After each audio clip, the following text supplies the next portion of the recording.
أسعد الله مساءكم بكل خير.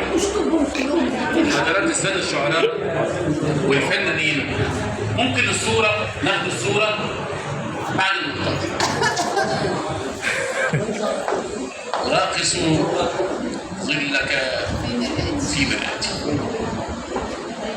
قمة الإخلاص وقمة الوفاء لمن بس كده خلاص. تحية اعزاز وتقدير.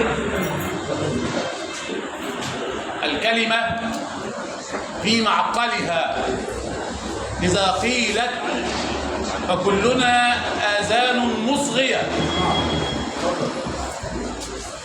أرحب بالشاعرة الجميلة أستاذة حياة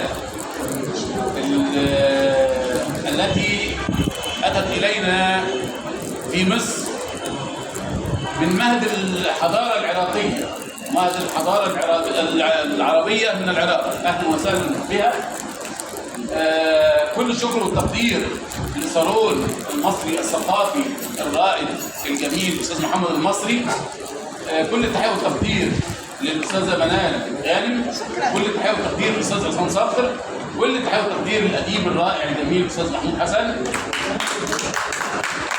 كل التحية والتقدير للأستاذة أميمة عبد الرؤوف. أحبائي، نتحدث شعرا. أتريدون يعني شعرا وطنيا أم عاطفيا؟ عاطفية. عاطفيا؟ أنا من الصبح في الوطن. كتبت الشعر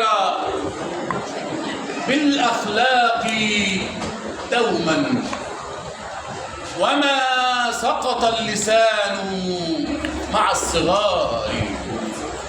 أنقب في حروفي باعتزاز ليلقى الذوق عن لفظ اعتزاز.